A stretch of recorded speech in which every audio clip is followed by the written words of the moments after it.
Salut à tous, nous allons poursuivre aujourd'hui notre voyage dans le pays magique des Tortues Ninja.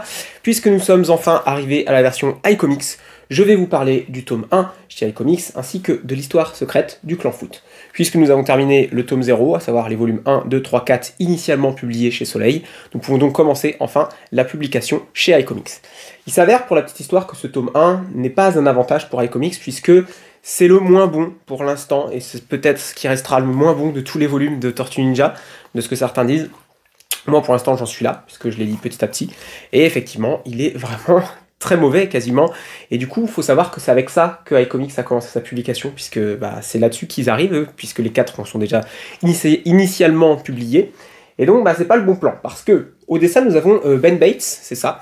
Et Ben Bates, c'est pas fameux, Je vais vous montrer quelques planches, je vais poser l'autre pour l'instant, qui est une petite pépite lui, et vous montrer quelques planches, pour montrer que, c'est pas top tout ça, hein. C'est vraiment pas très joli, je suis pas très fan.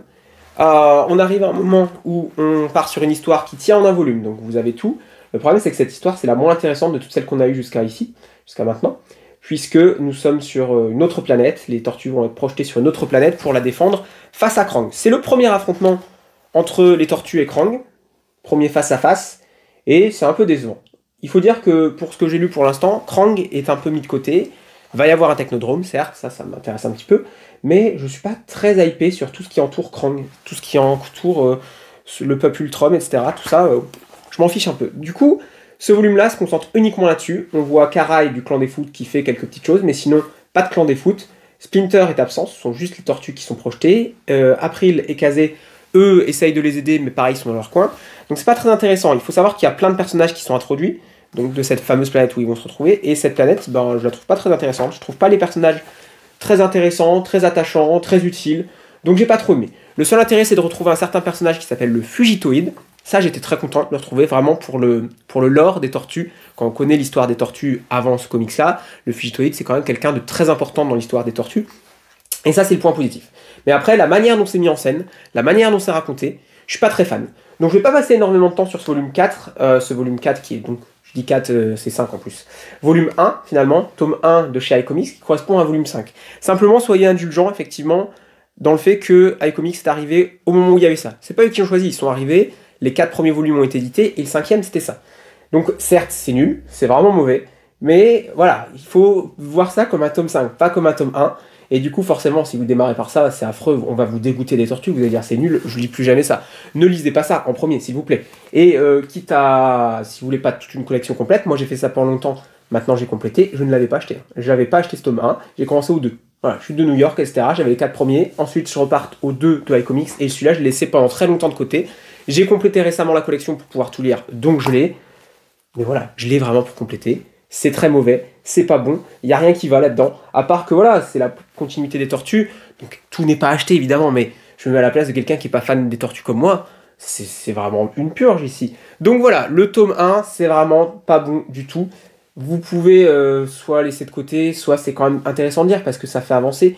On découvre le premier affrontement avec Krang, il y a une altercation entre Krang et un petit peu les actions de Karai. Il y a des petites choses, comme je le dis depuis le début dans mes vidéos sur les tortues, la série, par contre, pose des petits éléments, des petits cailloux qui vont servir. Et si vous ratez un volume, vous allez passer à côté de ces cailloux. Mais l'intérêt des tortues, c'est qu'au-delà de ces petits cailloux, le volume en lui-même est intéressant et raconte quelque chose. Et là, c'est pas le cas. C'est ça le gros défaut, c'est que on a les petits cailloux de la qualité habituelle de ce que fait Kevin Eastman, mais on n'a pas du détail et une grande histoire, un grand récit qui se tient en un volume intéressant. Donc voilà pour ce tome 1. Je vais pas m'attarder plus longtemps parce qu'il en vaut pas la peine, très clairement. Mais, au même moment, dans les débuts de iComics, sortait l'histoire secrète du clan Foot. Et si vous démarrez par ça, vous allez être peut-être un petit peu embêté aussi, j'ai envie de vous dire, parce que c'est une petite pépite, c'est une merveille, c'est ce qu'il y a eu de mieux dans les tortues jusqu'à maintenant. Et pourtant, les volumes 1, 2, 3 sont très bons, le 4 un peu moins, celui-là, ça va pas du tout, le tome 1 de iComics, et là on arrive là-dessus. Sauf que pour moi, il faut avoir lu au préalable les volumes 1 et 2, voire 3. Très honnêtement, le 3, lisez le 3. Volume 1, 2, 3, il faut lire. 4, c'est pas nécessaire. Le 1 de iComics, donc 5, c'est pas nécessaire. Mais lisez au préalable les tomes 1, 2, 3 des Tortues pour pouvoir mieux apprécier ceci. Même si vous pouvez rentrer là-dedans, il n'y a pas de souci, mais ça part direct. Il n'y a pas de présentation de personnages, il n'y a pas de présentation des Tortues. On va se concentrer sur le passé. Un passé qu'on a entreaperçu dans les tomes 2. Dans le tome 2, il y avait déjà des pages dessinées par Matteo Santoluco, qui est à nouveau là. Sauf que cette fois, on a un comics complet. Et on va se concentrer sur le passé féodal du clan des Foot. Et on va remonter un tout petit peu plus loin que Hamato Yoshi et Orokusaki, c'est-à-dire Shredder et Splinter, puisque nous allons carrément remonter à leur maître. Donc encore une génération précédente. Et c'est extrêmement intéressant. On commence avec une petite conférence dans laquelle un professeur va expliquer devant April et Kazé, qui sont venus justement prendre des infos sur le clan des Foot, comment le clan des Foot, à l'époque, il y a eu des légendes autour de ça, il y a eu des pouvoirs, de la magie, des choses qu'on n'a pas encore vues, nous, dans le comics, et ça ouvre la porte à un affrontement, finalement, entre Shredder et les Tortues, et surtout un voyage dans le passé féodal, à la découverte des ancêtres, des maîtres de ces personnages, de Shredder et de Splinter, aussi un petit peu le passé des Tortues, et on a deux choses qui se passent en même temps. On a à la fois ce passé féodal, et en même temps que ce passé féodal, nous avons les Tortues qui essayent de retrouver le professeur avec des altercations avec Shredder. Il va se passer beaucoup de choses. Très honnêtement, entre les deux périodes temporelles, on a énormément de choses. Le récit est très bon, la narration est très bonne, les dessins sont sublimes. Je n'ai rien à redire. C'est ce qu'il y a eu de mieux jusqu'à maintenant sur les Tortues. Les Tortues explosent. C'est-à-dire que ça, c'est la petite saveur qui fait exploser les Tortues. C'est incroyable. Je vous montre là les planches, j'espère que vous les voyez très bien. Elles sont incroyables. Mathéus est un génie, Matteo Santoluco. Je vous avais dit que ce nom était à retenir lorsqu'on en avait parlé dans la toute première vidéo, puisqu'il apparaissait un tout petit peu sur quelques pages sur le volume 2.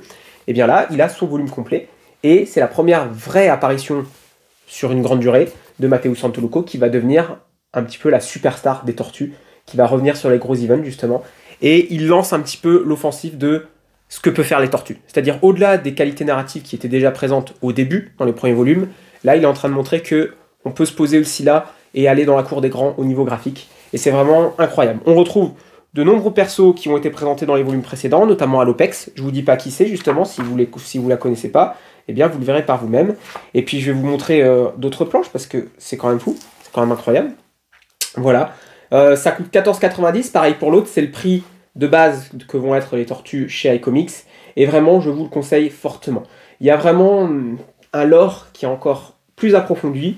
On parle de Krang aussi, on parle de Krang, et c'est assez intéressant pour le coup. Je vous avais parlé de Krang qui n'était pas très intéressant dans le volume 1 de iComics. Là on essaye de faire un lien entre Shredder et Krang qui me semble intéressant, qui semble pouvoir expliquer aussi une relation de rivalité, puisque on sent qu'ils sont rivaux. On sent qu'ils sont rivaux, mais Krang, il ne connaît pas trop. Visiblement, Krang, de ce qu'on a vu jusqu'à maintenant, il sait qu'il y a des espèces de ninjas qui sont en train de lui casser les pieds, tandis que Shredder, on ne sait pas comment il se place par rapport à Krang. C'est pas trop. Et bien là, on va en apprendre un petit peu plus sur comment il peut se placer et comment il perçoit Krang et son peuple. Et ça, c'est extrêmement intéressant.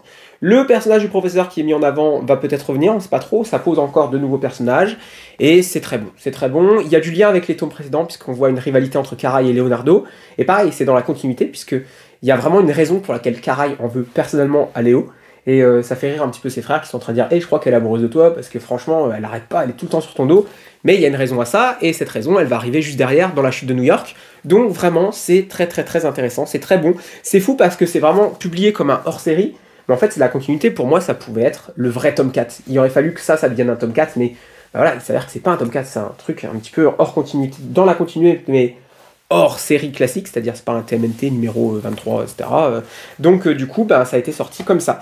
Mais il s'avère que c'est une pépite et que ça rentre totalement dans l'histoire. Moi, je vous conseille de lire ça à la place du tome 4, avant, après le tome 4, pour vous redonner un petit peu d'espoir, parce que quand vous avez lu le tome 5, à chaque fois je me trompe, tome 5, donc tome 1, d'ailleurs on va parler iComics maintenant. J'ai beaucoup parlé de Soleil, avec la numérotation, maintenant on parle de iComics, puisqu'on va que faire ça maintenant, puisqu'il n'y a plus que, donc on va dire tome 1, ça ira plus vite. Là on est sur donc un tome hors série, puisque l'histoire secrète du clan Foot, et je vous le conseille, c'est une pépite. Donc voilà, les deux comics du jour pour les Tortues. C'est le tome 1 du départ, donc vous voyez 1, et il y aura toute la suite après derrière, qui est pas très bon, mais voilà, il fallait démarrer avec ça, c'est le tome finalement 5. Et ceci, qui est incroyable, vous devez vous le procurer, c'est la base. C'est-à-dire que si vous voulez acheter les Tortues, achetez ça, directement. Achetez le tome 0, c'est mieux parce que vous allez mieux comprendre, comme je l'ai dit. Lire les 3 premiers volumes, ça donne encore plus de plaisir, puisqu'il y a tous les rapports qui ont été faits avant. Mais sinon, si vous n'avez pas forcément l'argent, moi je vous conseille juste de lire ça, et puis vous devriez kiffer quand même. Donc voilà, on se retrouve nous très bientôt, puisqu'on va se retrouver maintenant pour les tomes 2 et 3 de iComics, qui sont l'arc de la chute de New York. et vous allez voir, ça va être assez explosif. Salut les amis, à bientôt.